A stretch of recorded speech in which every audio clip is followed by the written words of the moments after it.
computer. Aha. Well, right, brilliant. Welcome, everybody. This is, I think, the fourth in the series we've been doing around the Talk to the Hiring Manager. I can share with you after this. We've got them all loaded up on video in a showcase. So they kind of follow head resourcing, talking through CVs and interviews, a little bit of a session on from Morag Shaw on coaching and mentoring, and Andrew Rendell did a sort of session which focused on expectations of interviews versus roles and equally networking. So all really good sessions. I know, yeah, I'm sure you'll enjoy them, and we've had great feedback. So without further ado, Stacy, who is probably one of, oh God, we met like a year ago. I'm going to say it's feels like yesterday. Somehow a whole lockdown year has happened, and did lots of fabulous work with us, you know, back then, and we're desperately trying to drag her back. Yeah, just fabulous. I'll let you, you know, I'll let you take it away, Stacy. Sure. Okay, thank you so much, and it's lovely to meet everyone. So yeah, my name's Stacy. I guess I'm a program manager, product manager by trade. I think that's my current job title. I think it's project and product manager. I've got two roles now. My background is primarily financial services. Started off life actually management in the NHS, financial services for 10, 12 years across RBS and Sainsbury's Bank. Did some more work for the NHS just after lockdown, and also worked, this is my second startup that I'm working at now, the first one building an omni-channel platform. That was sort of the year sort of before lockdown, was there setting up a team of 25 full stack developers and BAs to deliver a new omni-channel. I'm now at a company called Comcard, and we have a payment orchestration platform. A really cool, quite new technology it's really quite exciting to work with. And again, there's a team of about 25, primarily developers. So I've done a lot of hiring. I've worked with a lot of teams, led and managed teams, and love working within teams. I think people are what makes the work bearable, sustainable, and enjoyable, particularly over the last year. So what I was going to cover off today, I don't have slides, I don't have anything sort of fancy, so I'll try and keep it as engaging as possible. I just wanted to run through, for me personally, when I'm looking at building a team, right from how you should consider the job application that you're reading and where you want your mindset to go, the CV that goes in there, the things that I personally would stand out for me and I look for in a stack of what can be 50, 60 CVs, and then the interview itself. Again, what I'm looking for and what I'm trying to get out of. So hopefully by the end of this, you'll have got an idea of perhaps some key things that you can consider when applying and interviewing and what's in your CV, that'll, I guess, help with the overall process. Completely informal, please just tell me to shut up if I'm waffling or jump in with any questions. That's all totally cool. So, okay, so where to start? So I think the job application itself. So I think where I see it is the company recruiting, they have a problem to solve, either a problem or a demand to solve. So I think where my head always goes is, what is that problem? Because that's ultimately what, you need to shape both your CV and your interview towards. So you want to try and find out as much information as possible, only about the company, because that's all good stuff, but what is the problem they're trying to solve? So this can be difficult depending on how the job's advertised. So for example, RBS, it'll just be on the recruitment portal, it'll be a generic jobs at recruitment RBS or whatever. So you might not be able to get close to the hiring manager to find out a bit more about what they're trying to do, but you can always ask the question. If you're going through a recruitment agency, chances are that rep will know what the problem is. So really quiz them. Are they wanting to grow the team? Are they wanting to fix a problem? And what really is it that they want to do? If it's a smaller company or a startup, that's probably slightly easier to access because there might be a named individual that you can find on LinkedIn, or usually it's the name of the person on the actual job application itself. So there's no harm in casually reaching out saying, really keen on this role. It sounds really exciting, young startup. Just want to find out a little bit more information before putting my CV in.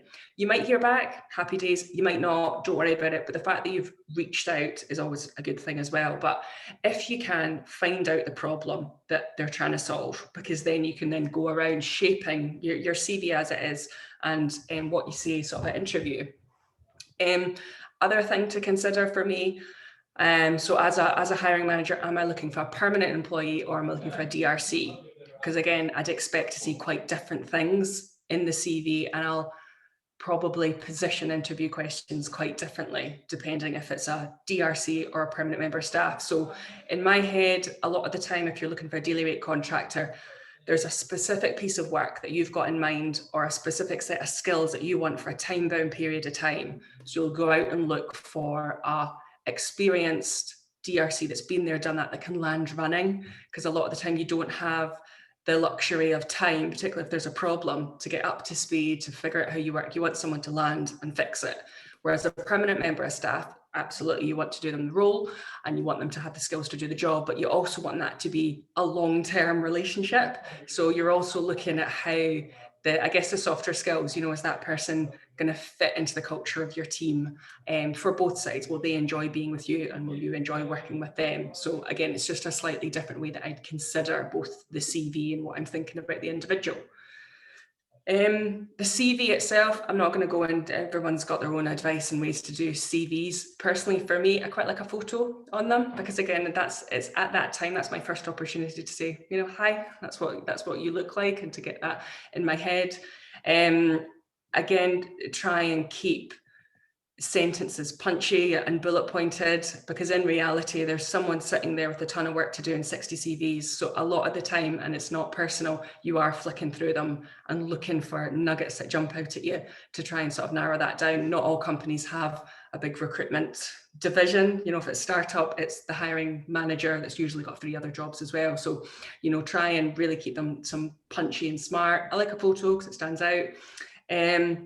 Qualifications and certificates, yep, have them in there. But for me personally, I almost consider them a nice to have, unless they're essential. If you want to be a doctor or a vet or a developer, you absolutely need a lot of stuff there. But for example, the flavor of the month at the moment, all your agile certificates, for me, it's great if you have them, but it's almost not a must have. I'd rather see specific tangible examples sort of throughout. So what I'm trying to say is don't rely on buzzwords in your qualifications. They are just supplements and backing up what you've physically done. So try and pull out tangible examples. So for example, if I'm looking for a Scrum Master, someone that said, I've led 3 concurrent pods of developers and I increased their velocity or their output of their work by sprint by X%. That's something that I can go, right, that's what I need. That's, the core of a Scrum Master. So that's always quite cool to see. On a CV as well, so it's because some people will come across really well at interview. They love talking. They're people persons. That's a bad word.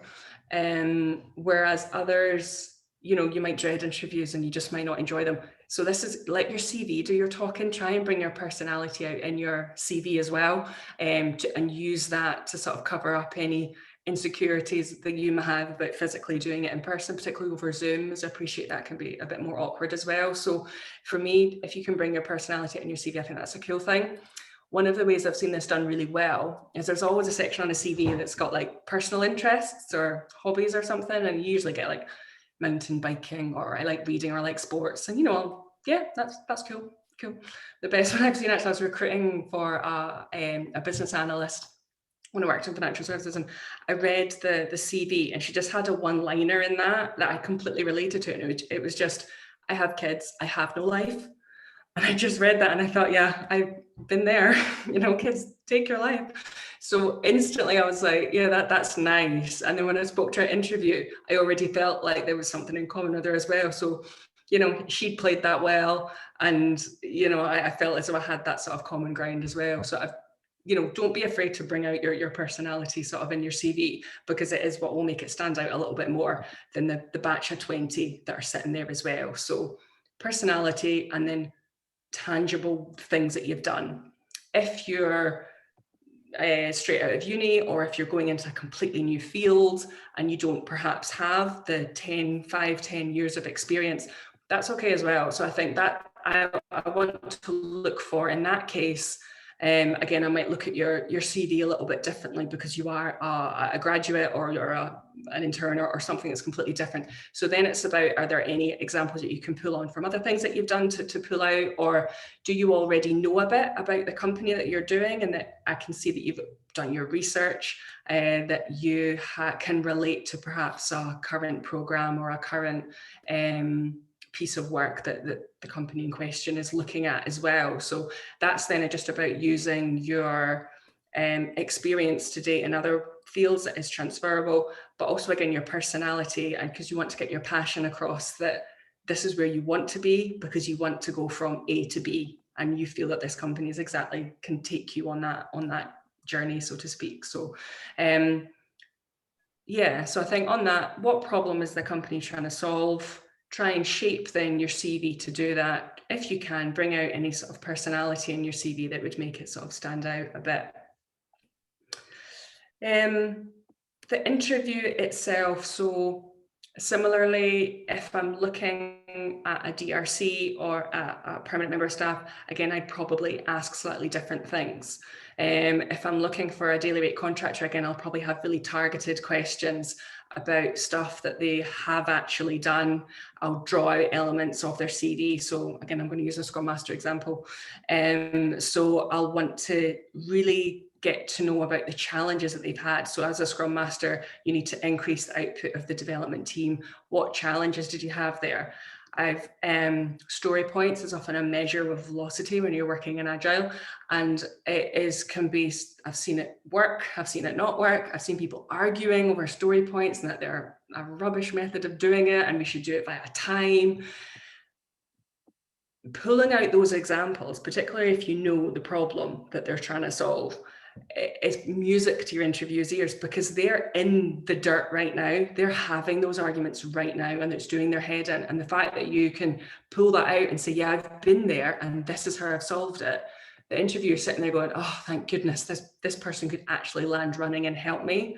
So it's again, don't be afraid to get into the details, making it clear of what you did, what the challenges were, the arguments that the heated debates that you had about the pros and cons of different ways, and ultimately how you got to a resolution and how it moved forward, and being able to I guess, understand and articulate the pain that's there as well, because that's not necessarily a bad thing. Because as I said, the interview is probably there right now. That's why they're recruiting. No one recruits for fun. It's usually to solve a problem or to build a team with more work coming in. So if you can show how you can solve that problem with specific examples, that's ultimately what that interviewer wants to hear, because they don't want that pain anymore.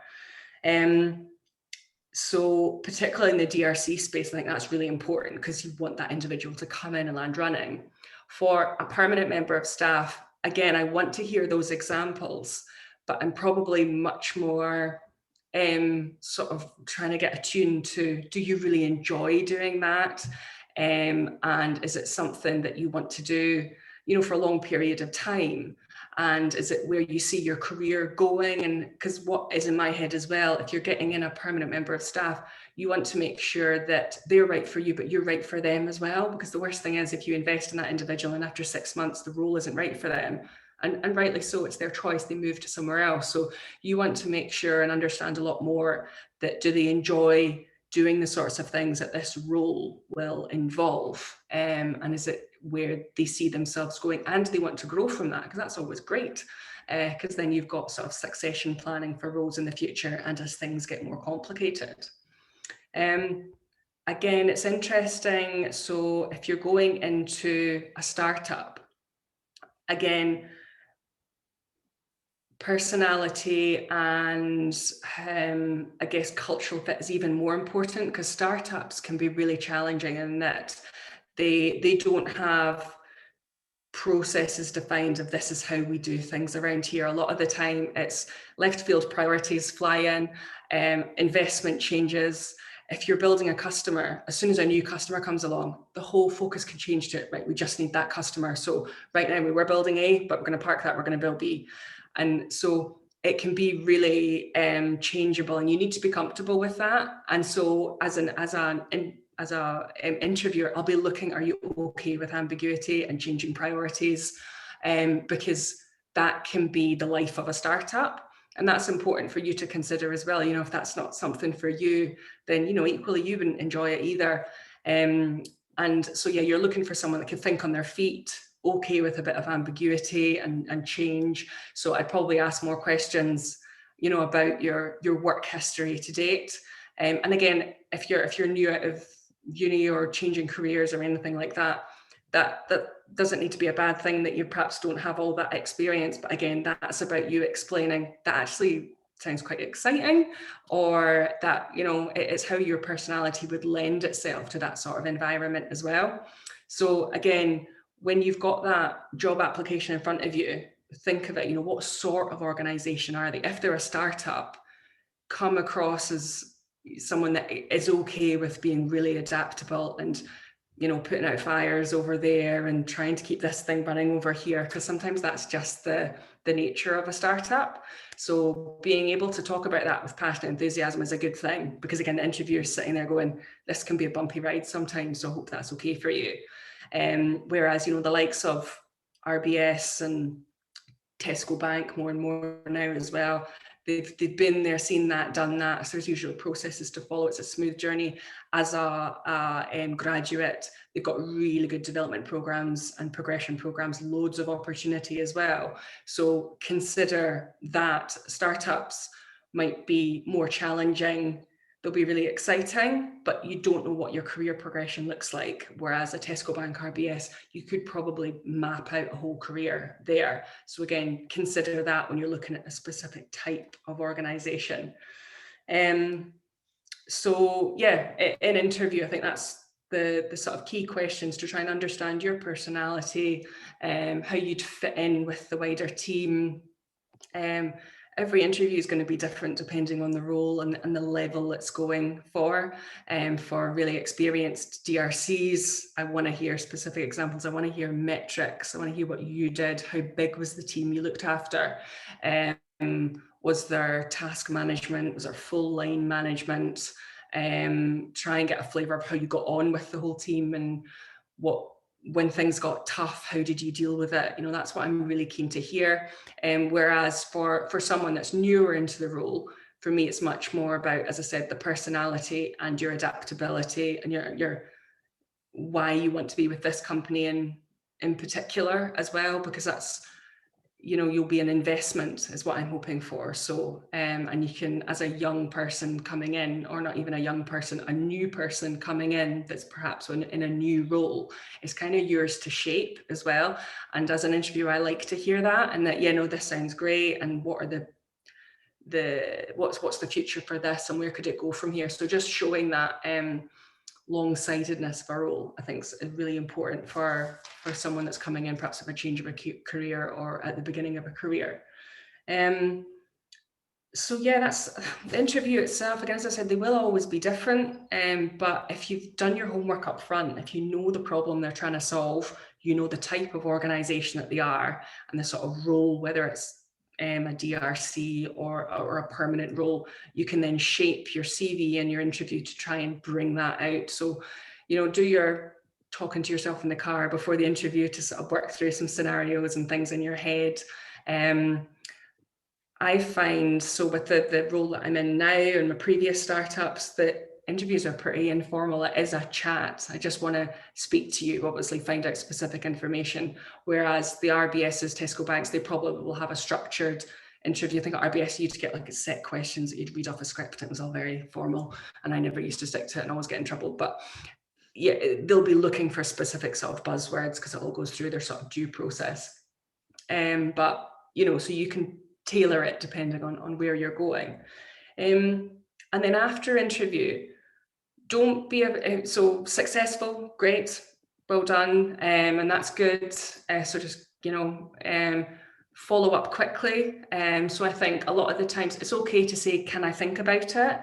But be careful how you phrase that. So say you're offered it, but say, and it's not uncommon, you might be waiting for another interview the following week, or you might have another offer on the table. It's absolutely your prerogative to think about it, because this is your life. But you just need to make sure that you word that in a way that isn't, yeah, I might do unless I get offered that one because that one's better, because this offer here would probably disappear. So you want to almost say, this is fantastic, can I think about it? Be really open and honest. I always say, and with the role that I'm in now, I was fortunate, I was offered this and a contract at RBS at the same time. And I did say, is it okay to just take a couple of days? It's important for me personally. One's a contract, one's a permanent role. I need to sort of weigh up the options. Is that okay? And because I was honest, they were really good about it. But set yourself a limit. I'll get back to you within 24 hours. Don't keep people sort of hanging on or anything like that. So do be careful about how you tentatively accept, I suppose.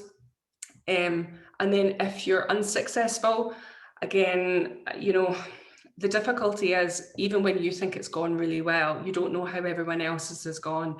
And you need to remember that that interviewer may have that specific problem in their head that they need to solve. And so a lot of the time it's not personal. A lot of the time is, I love that person, but this person here will just come in and get it done really quickly. And it's a massive pain that we need done. So this is your key. If you're unsuccessful and you were that person, then this is your opportunity to say, look, thank you so much. I really enjoyed the interview. Would you have just 10 minutes for us to have a chat so you can give me some feedback and advice for how to do next time? Now, they might not have time and they might not do it, and that's fine, but you followed up saying thank you, it's really exciting, please keep me in mind in the future. But if they do say yes, then take them up on that and be on time box it. So say 15 minutes is all you need. So just put 15 minutes in. And this isn't for you to go, oh, I did say that. No, I could have done that. Oh, I would have done that better. They've already made up their mind. I think arguing after the case is pointless. It's like when you see footballers getting a red card and they start appealing it and you're like, you've already got it, just go. So you kind of have to realize they're not going to reverse their decision. However, they will hopefully keep you in mind for next time. So you need to think of it as, there's two benefits of it. One, getting feedback of how you can do better in either an interview for this company next or for any other interview you're doing. But two, it's another opportunity for you to leave your mark, to say that was really exciting, I really enjoyed it, please keep in mind in the future. Because when they come to recruit again, they might go, actually, I don't want to recruit, I really like this person again, can we speak to them again and keep them in mind? So it is an opportunity for you to leave your mark there as well. So asking for feedback is great.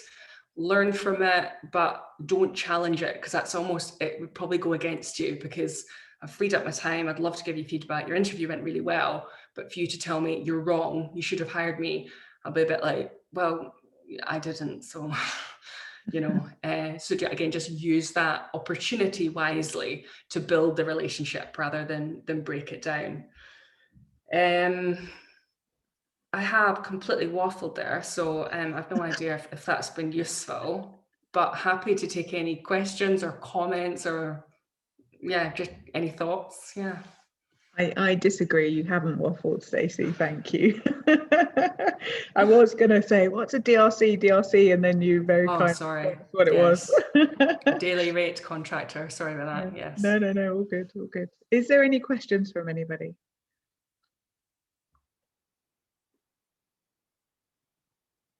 Oh no. I can turn. I'll take that as a no. What I will. No, I was going to ask a question. I just wanted to turn the treadmill off. So, currently in my situation, I'm kind of at one of these career points where I want to try and get into like a project Scrum Master type role. Currently, I'm finding it difficult. So I was just wondering, where do you think I should be starting? Because currently I'm a senior tester, but I've really got a passion of looking to help build teams, work with teams to build products and kind of help guide them through agile, because I'm quite agile advocate? Yeah, so and it's a really exciting sort of place to be. I think it's the whole what agile can do is really cool when it's done right. So no, I can completely understand your passion for it as well. So I think first thing I always look just exactly where you are now. If you're in an organization at the moment and you're enjoying it, then reach out and sort of say, I'm doing this, but can I get involved in this stuff as well? I don't even know if that's practical or not, but that's probably where I'd start. What can you do within your current role?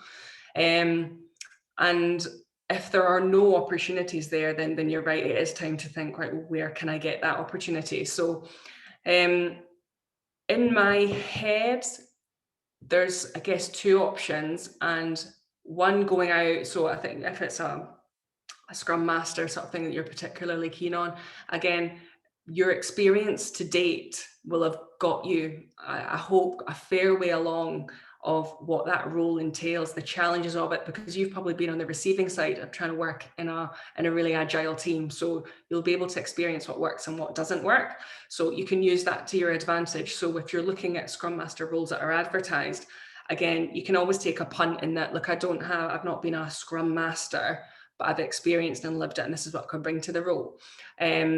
I'm not saying that would be instantly successful in all of that, but again, it's getting your CV out there of what you can do. Or you can look at, again, roles similar to that you do now, but be really clear again at interviews and things, this is where I'd want to go. So yeah, I can do this role for you, but I'd be keen to lead the team. Or for example, a lot of the Scrum teams will work in feature teams or pods. So you're like, can I run the pod?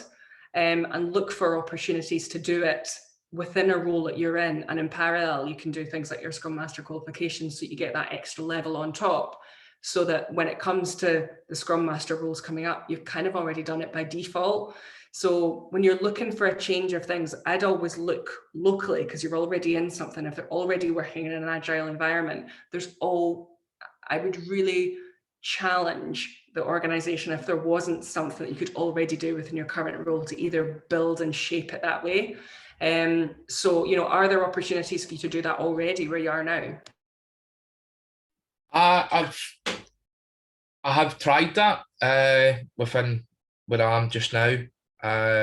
It's had some success. So I've had like a month's secondment, for example, to another team in another department.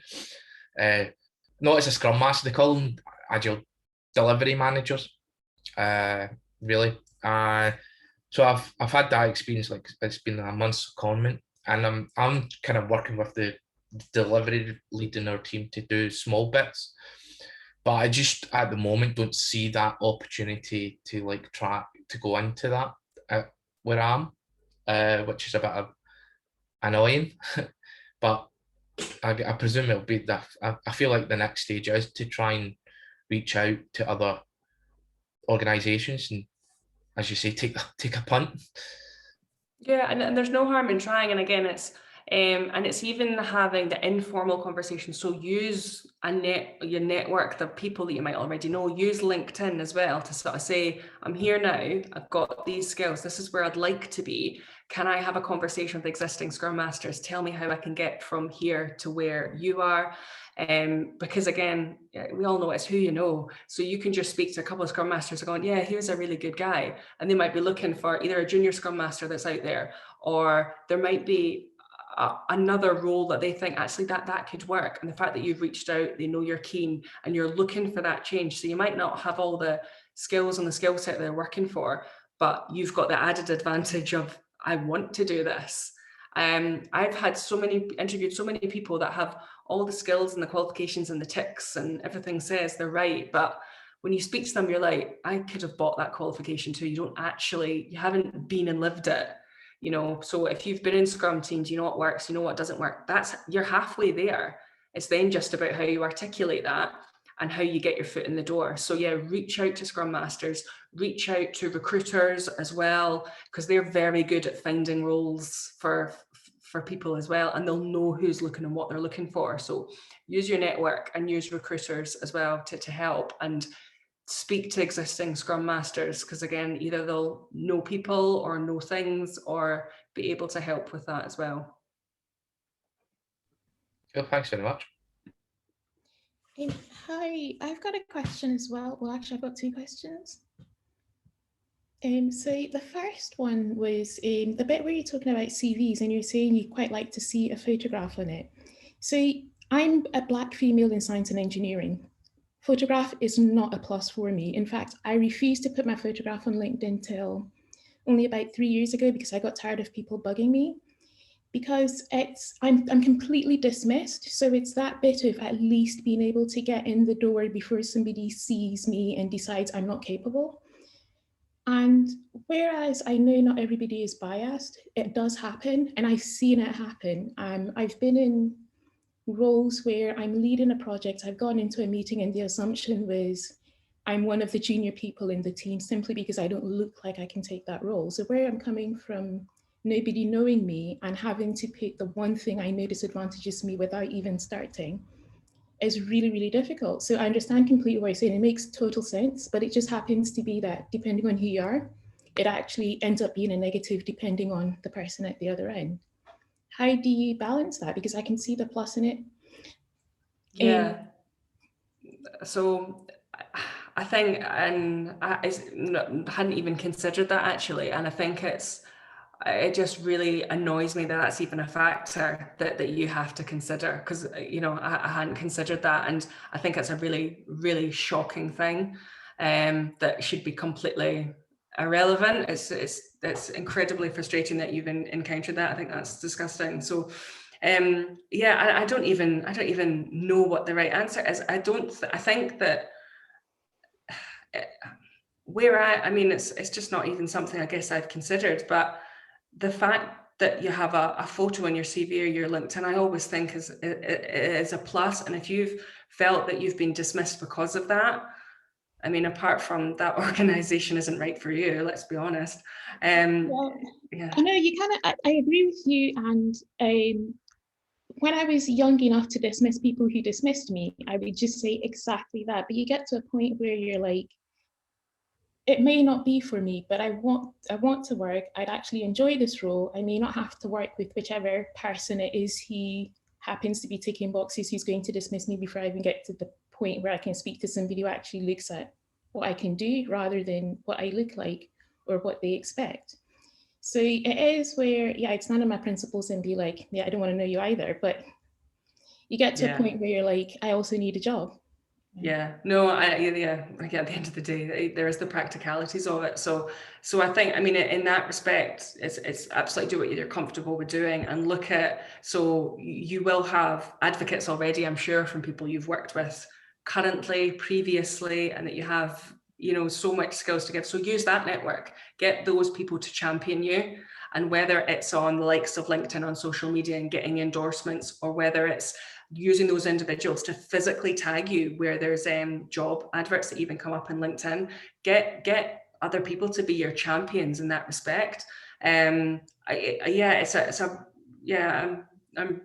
a really sad thing to have to consider. And let your work do the talking, because that's what you'd expect. But unfortunately, your work only comes to the point where you're speaking to a person with a functioning brain, which is not necessarily the first person who sees your CV, unfortunately. It'd be interesting because there are organizations now anonymizing CVs and stuff like that. There are those, but the thing though is, one of the things I've said is they only work to a point, because if you look at somebody's history, you can guess their age to within 5 years. If you look at where they've worked, you can also guess kind of where they probably come from. And so it's a thing if they can anonymize to a point, but only to a point. And the reason I was able to say this was I used to go through CVs when I was in a role where I was one of those who ended up interviewing people coming in. And I was used to disregarding whoever it was from having to do peer review. So even just looking at a description and what the person had done and so on gave you such a good idea of who the person was, their background and so on, that it wasn't hiding enough. It's just one of those things that you think common sense says that shouldn't be an issue, but unfortunately, practically it is. I mean, even just the name is an issue. So you end up with people who change their names just to be able to get a CV that goes through. Yeah. Yeah, no, Yeah, it's a so- good point to raise, Abasa, so that people are eyes open when they are putting their CV together. Yeah. But Yeah, and I guess I don't have any more, I guess, specific guidance that I can give apart from absolutely use your network and your advocates to do the shouting on your behalf. Because you're right, it shouldn't be a consideration. It's really sad that it is, and it's the whole reason why half organisations are in a mess they are, because they're not using the full skill set and talent that we have available to us. Great, thanks. Yeah, no worries. Again, connect with me on LinkedIn, because we're always looking for talented people and everything. It's the same for everyone. So yeah, certainly. This is amazing, by the way. I've got a huge list of testimonials from various charities. Yeah. That's good. And so absolutely use that, use that as your voice. Don't be afraid to start doing a weekly blog on LinkedIn, putting out testimonials, and let people come to you. Make yourself in demand if they're going to be fussy about it. Cool, thanks. I'm going to stop the recording now. So thank you, Stacey.